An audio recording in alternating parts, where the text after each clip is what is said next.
Friends మేము సరదాగా shooting start అవ్వబోయే ముందు సిక్కుమ ఏరియా పేరు ఏంటి? షికార్పుర. అంటే షికార్పుర అంటే షికార్ అంటే మన తెలుగులో యాట కాబట్టి ఇది యాట ఆడే ఏరియా లాగా కర్ణాటకలో. మేమందరం మార్నింగ్ వచ్చి ఏం చేస్తున్నాం? మిత్రుల ముందు కూర్చున్నాం. మా మిత్రుడు మా కొలీగ్స్ జాటి కొలీగ్స్ కరెక్టేనా? ఏదో అడుగుతున్నాడు మా శిష్యుడు అనుకో, ఏదైనా ఏదో అడుగుతున్నాడు. పరమేష్ అడుగు అడుగు దగ్గర రోజు పెట్టు. మెడిటేషన్ వల్ల ఏం ఉపయోగం? నేను అడుగుతున్న క్వశ్చన్, పరమేశ్ అని పేరు పెట్టాడు, నీకు పేరు పరమేశ్వర్ కదమ్మా. పరమేశ్ అంటే దానికి అర్థం ఏంటి? నీకు అర్థమైందా? మనోడు అడిగాడు అంటే మీకు ఎక్స్పీరియన్స్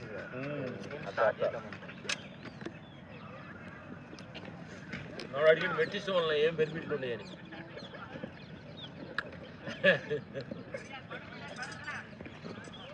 నువ్వు మెడిటేషన్ వల్ల బెనిఫిట్ ఉండే, మెడిటేషన్ చేయాలని ఉన్నా కానీ మెడిటేషన్ చేస్తున్నావు అంటే వచ్చి కళ్ళు మూసుకుంటున్నాం లోపలే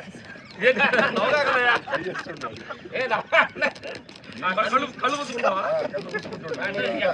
లోపల ఏమైనా వేయాలా అని కళ్ళు మూసుకుని ఏం చేయాలి? కళ్ళు కరెక్ట్గానే నవ్వు నవ్వంటే కళ్ళు మూసుకుంటే లోపల మెట్టి జ్ఞానం రావాలంటే చేయాలి కదా. కళ్ళు మూసుకుంటే కళ్ళు మూసుకున్నాక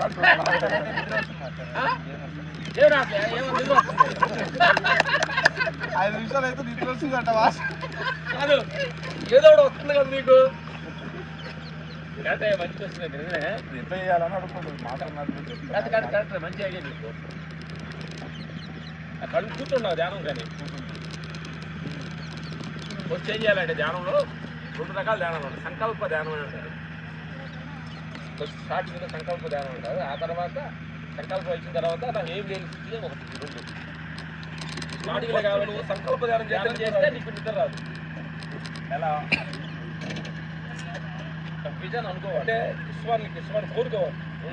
అప్పులు ఉండే కానీ ఇంటికి అప్పులు మొత్తం తీసుకోవాలి. సంకల్ప ధ్యానం అంటే నీ ప్రాబ్లం సాల్వ్ అవ్వాలి. ప్రాబ్లాన్ని విశ్వానికి తోలింది. ఈ లోపల కోరిక బ్యాక్ రావాలా, అది బ్యాక్ రావాలా, అది కరెక్ట్ రావాలా, ఇది ఉంటాయి కదా. దాన్ని ఫస్ట్ సంకల్ప ధ్యానం అంటే మా స్టార్టింగ్ అంటే అది ఇష్టమైన అమ్మతోటి నువ్వు అడుక్కున్నట్టు అడిగినట్టు. మనం చిన్నపిల్లడు బజార్ కాదు, చిన్నపిల్లడు అమ్మని అడుగుతాం కదా, అమ్మ నాకు చాక్లెట్ కావాలి, అమ్మ తట్టు కావాలని అడుగుతాం కదా. అప్పుడు అమ్మ ఏంటంటే అమ్మే ఇచ్చేది అమ్మ కాబట్టి అన్ని అమ్మ దగ్గర ఉండే సంగతి తెలుసుకొని అమ్మని అడుగుతున్నాడు. అమ్మ ఇష్టమైతే ఇది దలుపు వేసింది అనుకో, చాక్లెట్ కొందో దలుపు వేసినట్టు ఐస్ క్రీమ్ కొనుక్కున్నావు నువ్వు.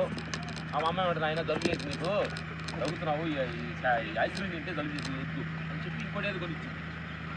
అట్లా నువ్వు అడిగేది అడగతూనే ఉండాలి. కానీ అమ్మ నీకేం కావాలని దానికి తెలుస్తుంది. అంటే నీకు అర్థమైంది చిన్నపిల్లలు అర్థం కదా. అంత మార్కెట్కి వెళ్ళేవా అన్ని అడిగిన దాకా కొనిస్తుంది అమ్మ. కరెక్ట్గా చిన్నప్పుడు అమ్మాయి 2 మదర్స్ మనకి 2 మదర్లు జన్మించిన మదరు అంటే మన కడుపులో ఉంటారు జన్మించిన మదర్ కదా. కడుపులో ఉన్నప్పుడు గాలి పీల్చుకునేది అమ్మ ద్వారా పీల్చుకుంటాం. ఆహారం అమ్మ తింటే కడుపులో కావుతుంది.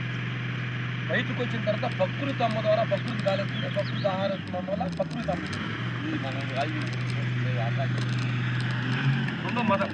అప్పుడు ఏం చేయాలంటే నువ్వు ఇప్పుడు మీ అమ్మని అడిగితే నీకు ఇవ్వదు కాబట్టి నీకు జన్మించింది కాబట్టి ఆమె ఇచ్చే రైట్స్ లేదు. నీ పెద్దోడు అయ్యో చిన్నప్పుడు నీకు కొనిచ్చింది అయిపోయింది. ఇప్పుడు పెద్దోడు అయిన తర్వాత ప్రకృతి అమ్మ కరెక్టా.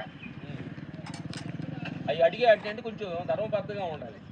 కొంచెం అది సంకల్ప ధ్యానంలో చేసే పనులు అనమాట. ధర్మబద్ధంగా ఉండాలి. అవి అప్పుడు నేను అంటే నేను ఒక మంచి ఇల్లు కట్టుకున్నాను. దానికి ఏదో కొంచెం అప్పుడు ఉంది. ఇది తీరిస్తే నేను హ్యాపీగా ఉంటాను. అది నీకు కరెక్ట్ అయితే తీర్చాలంటే 2 రకాల కోరికలు ఉన్నాయి దీంట్లో. అప్పు అంటే నాకు లాటరీ టికెట్ కొంటే డబ్బులు తీర్చాలని కాదు, అది కాదు. అర్థమైంది? ఆ లాటరీ టికెట్ జోలు పెట్టుకొని అమ్మ నువ్వు ఈ లాటరీ టికెట్ డబ్బులు ఇది అధర్మం అవుతుంది. కోరికలోని ఇంట్లో కోరికల్లో కూడా చాలా అద్భుతంగా ఉండాలి. కాబట్టి నాకు ఆరోగ్యంగా ఉండాలి, బాగా పనిచేసే శక్తి నువ్వు. నేను కనిపడే దాన్ని బాగా మెచ్చుకొని వాళ్ళు అంటే అది విశ్వానికి అమ్మ కోరుకునే ధర్మమైన పని. అప్పుడు దీన్ని ఇట్లా ప్రతిదాన్ని ఆలోచిస్తున్నప్పుడు ధర్మబద్ధమైన కోరిక. ఇప్పుడు మ్యారేజ్ నీకు సమయం వచ్చింది, నా మ్యారేజ్ సమయం వచ్చింది. నన్ను అమ్మాయి ఎక్కడున్నా తెలియలేదు కదా. అమ్మ తెలుసు నన్ను అర్థం చేసుకునే ఆ అమ్మాయి మా తల్లిదండ్రులు చూసే నన్ను నా తల్లిదండ్రులు చూసేవాళ్ళంటే అమ్మాయి కావాలని అడుగు అది. తర్వాత కొంతమంది కోరిక రకరకాలు ఉన్నాయి. నాకు కట్నం తెచ్చి అమ్మాయి కావాలి, ఆ, అర్థమైంది, నా కోట్లతో వచ్చే పని నేను పని చేయకుండా ఉంటాను అనేది అధర్మం కదా. అంటే ధర్మంతో కోరుకున్నది కొంచెం లేట్ అయినా కానీ వేరు అప్పుడు అది దాంతో పాటు డబ్బులు వచ్చినా పర్లేదు రావచ్చు, కానీ నువ్వు వాడి కోరుకునేటప్పుడు క్లారిటీగా ఉండాలి. ఇది ఒకటి ఇలాంటి సంకల్ప ధ్యానాలు. ఆరోగ్యం, కీర్తి, ఆ తర్వాత నేను 10 మందిలో దూరం వినపడుతుంది, దగ్గర బైకులు లేవు వాడు దూరం చేస్తాడు అట్లా ఏం తీసాడు ఎలా సౌండ్ గురించి మాట్లాడారు కదా, చెప్పారు కదా, నేను అర్థంకే వచ్చాను, అది ఇంకోసారి చెప్పండి. కోపం ఆ డ్రాప్ తమ బ్రదరు కోపం అంటే మేము పొద్దున్నే వాటర్ మనం స్నానం చేసి వాటర్ పైపు బొట్టు డ్రాప్ పడుతుంది, టైట్ చేసినా కానీ టైట్ అవ్వాల, ఒక్కొక్క డ్రాప్ పడుతుంది. సరే మా వల్ల కానీ వదిలేసాం. మార్నింగ్ లేచి వెళ్ళి చూసినప్పుడు చూస్తే బొక్కటి ఫుల్ అయిపోయింది. ఒక్క బొట్టే అది, పెద్ద పాప హాని కాదు హాని కాదు అది.